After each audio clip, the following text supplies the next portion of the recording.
So I set out to build a game that would explore music's relationship to games and the nature of player perception and performance. As I am not a game designer myself, I chose to attempt to implement my composition into a tutorial game, the Unity survival shooter. The music's being integrated with Wise, and there have been changes made to the game in an effort to demonstrate how composition can interact with the game world.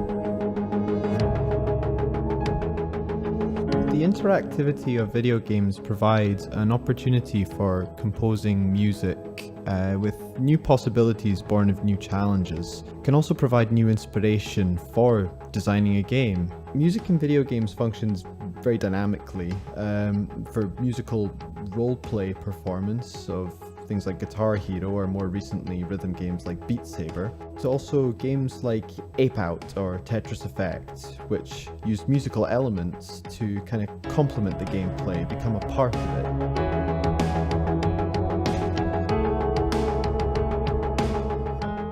Music can affect people in a number of ways. It can change our mood or influence our perception, such as it does in most media. And rhythm is one of the key elements in music, which plays such a large part in this influence. Rhythm makes us want to dance. Rhythm in our speech can reveal how we're feeling. So rhythm becomes a very important part of our life, as much as it is an important part of music. And I think exploring ways in which a composer could make it an important part of games design is something worth exploring.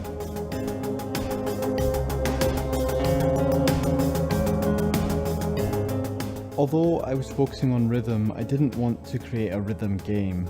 I attempted to create a game where music generation was something the player could participate in some way, and where the game state was adaptively changing to multiple elements. I also wanted to make the game interact with the music and be able to affect the music itself, creating a musical system that is dependent on both player and game.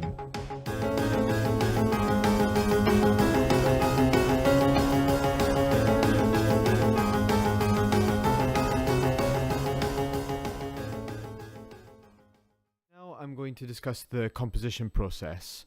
I'll quickly say that there were a few methods tried, but the one that was first and the most obvious when focusing on rhythm is the one failed one I'll mention before discussing the final composition. The initial idea was to play around with meter, mess around with time signatures to achieve different rhythmic feels. Groove is an extremely varied thing, and while meter is a useful tool for counting and keeping in time, it isn't a necessary tool for giving music different rhythmic feels. Changing from 4/4 to 6/8 to 5/4 or whatever else is the same as modulating the key. It needs to be done with purpose, and if done too often, too carelessly, the end results will just sound bad.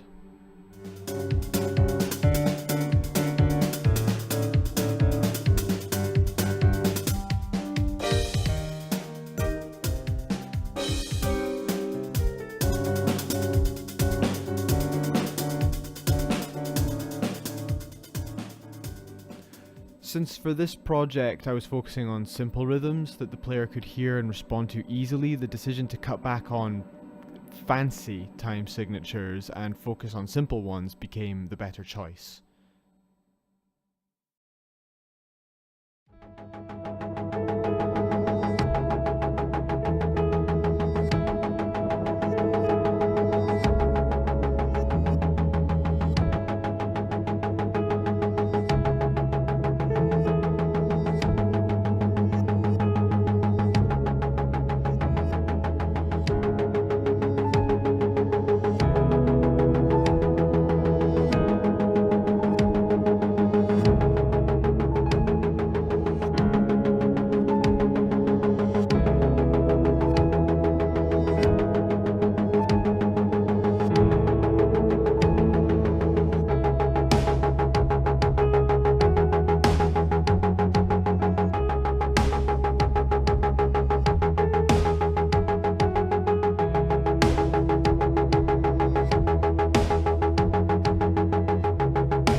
Firstly, I'm going to discuss the wise states and the decision to have multiple game factors affecting the state simultaneously.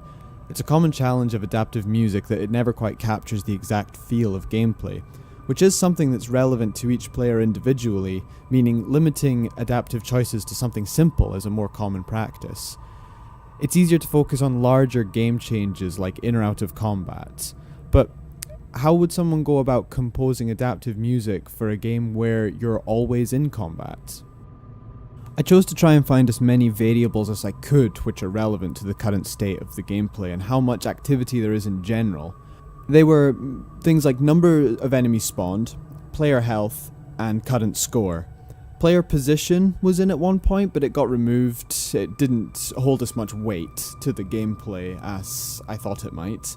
And number of enemies defeated was also considered, because if we consider the game a progression, the number of enemies who are currently spawned isn't the only thing that matters. The issues encountered were quite apparent early on. First of all, the states were used to influence different instruments individually. Seems a good idea at first, but when 3 or 4 different instruments are all triggered to start transitioning at different moments, it falls apart quite quickly. After this, the musical parts were all put together, and the states were added together to create a kind of addition system, where as each requirement was met, the intensity would add up, hopefully reaching its peak more naturally. This improved the quality of the sound quite a bit, but had a new problem. 4 state groups with 3 to 4 states each meant there was over 50 variables, and even cut down and simplified to only 8 pieces of music to put into each. Typing all of these out individually into Wise was a frustrating and monotonous workload. Nevertheless, if I had all my time to just compose and not worry about the game design, I wouldn't mind working on a game with 64 cues for one piece of music.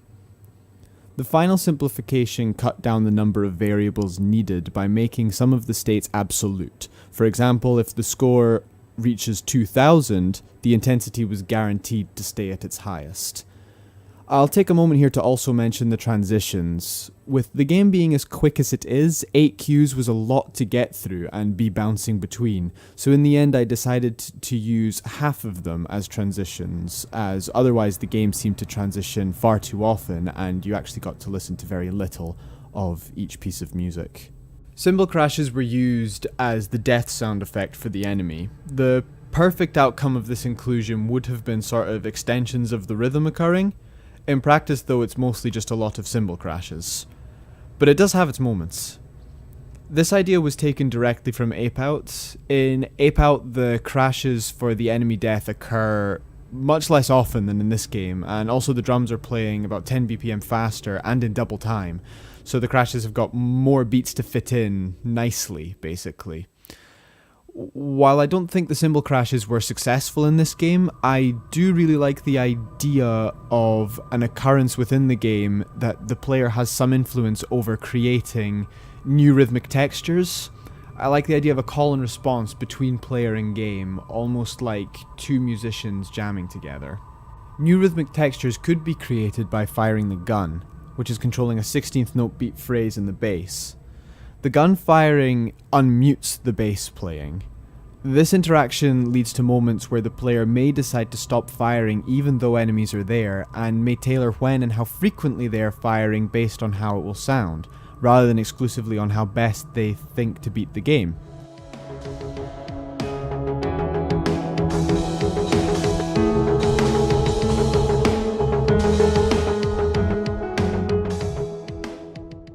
To complement this interaction, the player was provided with an increase to gun damage whenever the gun was stopped firing, and this bonus damage would tick down if the player continuously fired, but would never be so low as to completely stop dealing damage to the enemies. While the argument could be made that this robbed the player of initial freedom to interact with the music by their own means, it doesn't actually force anything.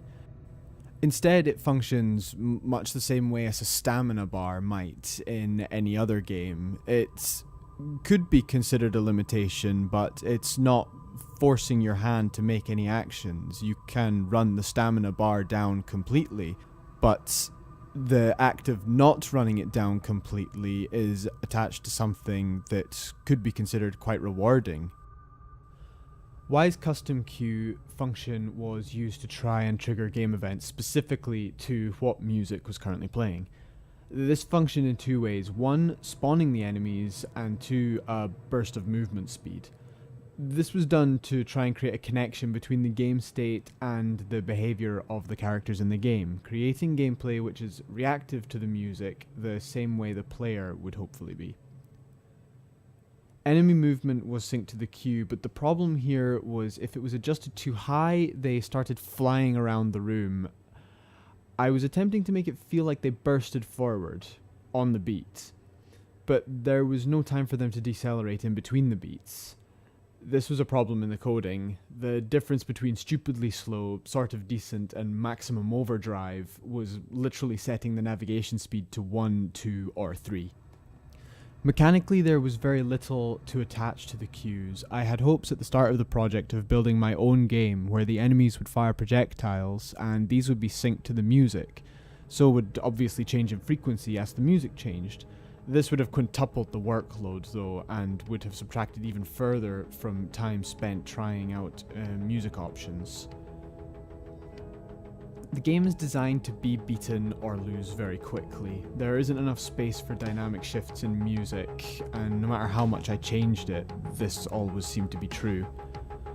Adjustments in difficulty were attempted, but even controlling enemy spawning with custom queues meant there were far too many or far too few. Striking the balance was near impossible, especially when trying to get through musical transitions. It was either stuck at 2 forever or hit 8 in the first 10 seconds a lot of the time.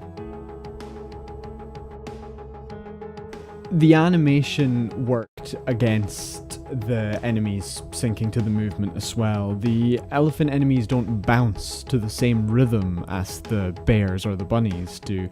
Honestly, it's very hard to tell anything is moving to the beat at all.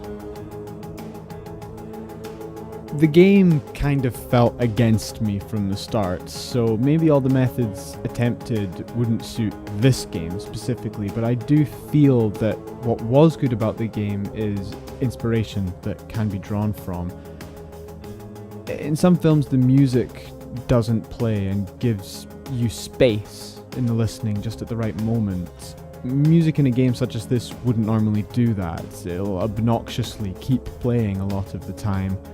I feel putting some control in the hands of the player is a way of kind of bridging this gap in emotional context between player and music. This example, of course, being the gun, which, if you haven't realised, I'm quite fond of. With the gun, the decision may be made based on how it sounds, or it may be made based on the effect it will have on the gameplay. In part of a perfect scenario, these two decisions become one and the same. The player attempts to maintain the gun's maximum damage by starting and stopping the gun, reacting to the enemies, but also paying close attention to the music in an effort to keep the rhythmic feel of the piece.